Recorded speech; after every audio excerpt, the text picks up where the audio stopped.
Tapi Nabi tak. Nabi pergi semua. Saya nak tunjuk walaupun Nabi ada kecenderungan, tapi dia adil dari sudut nafkah, dia adil dari sudut giliran, dia adil dari sudut rumah tangga. Dia manusia.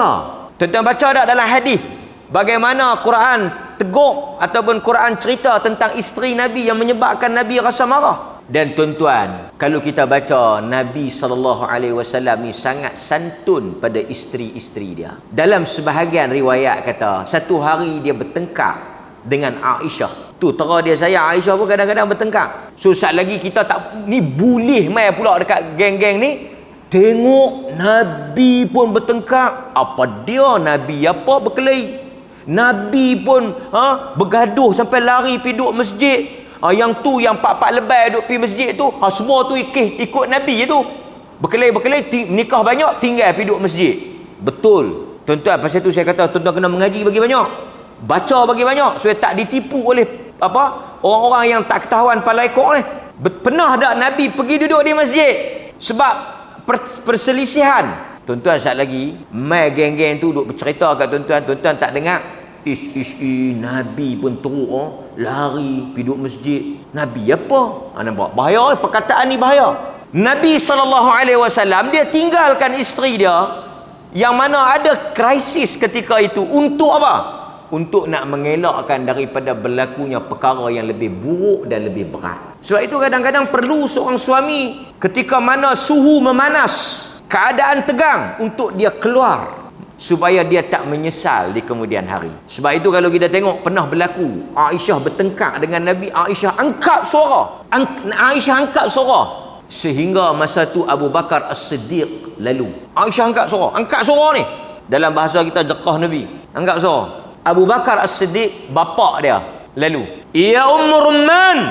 Abu Bakar panggil Aisyah dengan nama ibu dia, nak menunjukkan kata dia marah ke Aisyah. Wahai Ummu Rumman, adakah engkau mengangkat suara lebih daripada suara Nabi?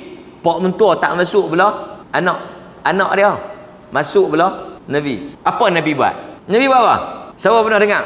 Abu Bakar masuk campur. Pasal tu kita pun tuan-tuan kadang-kadang kita kena tengok, bukan kita masuk campur membuta tuli, kita kena tengok siapa yang betul, siapa yang salah. Jangan kerana dia anak kita sokong. Tak. Nabi bila tengok Abu Bakar dah naik angin pada Aisyah, Nabi lari pergi duduk tengah. Di antara Abu Bakar, Aisyah, Nabi lari duduk tengah. Nabi macam Aisyah lari duduk belakang Nabi ya. Lari duduk belakang Nabi. Kemudian Nabi SAW suruh Abu Bakar keluar. Kemudian Nabi kata dekat Aisyah, tengok bagaimana lelaki ini mempertahankan engkau daripada dimarahi. Ajaib. Ajaib. Nabi kata ajaib.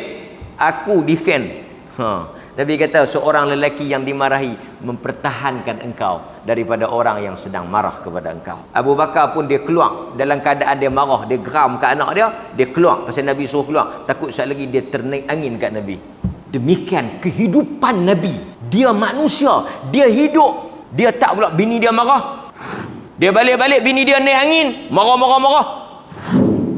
Apa khabar abang? Pergi mana? Tak, marah. Tiba-tiba tuan-tuan mai tanya saya, nak baca apa ustaz oi, nak pelembut sikit hati bini saya. Hati bini ustaz pun dia tak boleh pelembut, tambah hati bini tuan-tuan. Ini dia mai baca macam mana nak bagi anak lembut, nak bagi bini dengar kata. Benda yang ni tarbiyah, didikan, asuhan, tak ada jampi. Ustaz adakah jampi-jampi apa bagi dia mudah, bagi izin sikit, bagi dia sign cepat sikit? Tak ada. Hang kena berperang dulu. Tidak ada kemenangan tanpa peperangan.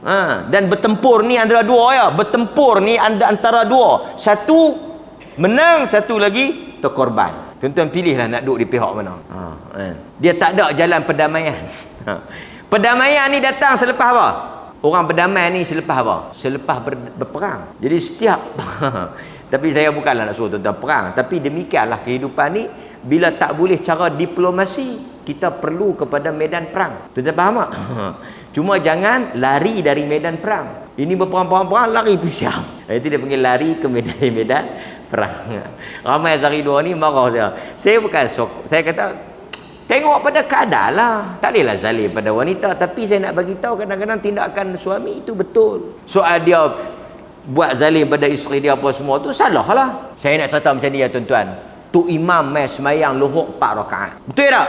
Tapi sebelum tu imam dia marah bini dia. Lepas tu kita berkata, bagus tu imam ni mayang tertib, elok khusyuk, aku ikut pun tenang. Kalau kira mayang elok pun hantar dah, aku belah rumah dia. Sebelum dia nak mai, dia marah bini dia. Apa kaitan dia marah bini dia dengan mayang lo? Kalau semua orang nak diungkit, nak dikaitkan kelemahan tu dengan diri dia, kalut lah. Dia ceramah ya, tengok bini dia tengok. Itu cerita lain. Konten dia ceramah tu betul ke tak? Kan kita bincang tajuk dia kahwin tu betul tak? Dia kahwin tu betul. Sudahlah. Dia ni tak bagus ya, dia ni tak bagus, itu cerita lain. Dosa tu dosa lah. Setiap orang akan dinilai yang mana dia berdosa, dia salah. Kita tak kata dia betul satu, betul semua. Tak. Yang kita kata tajuk tu betul. Tajuk lain Tuhan akan tengok lah. Siapa-siapa yang buat benda betul, betul lah. Tapi Tuhan akan tengok dia dengan anak dia, dengan isteri dia, dengan jiran dia, dengan bapa dia, dengan semua tu Tuhan akan hitung. Cuma saya nak bagi tahu, kita pun tak boleh pukul, kita tak bagi orang pukul rata, tapi kita pukul rata. Contoh, satu orang menikah dua tak elok, kita akan kata apa? Tengok, orang menikah dua ni memang tak elok. Dia tu seorang Satu tu imam silap baca. Tengok, tu imam lah kalau pakai baca waktu pun silap. Tu imam tu yang silap. So ini kadang-kadang kita tuan-tuan tak boleh pukul rata dalam bab-bab ini.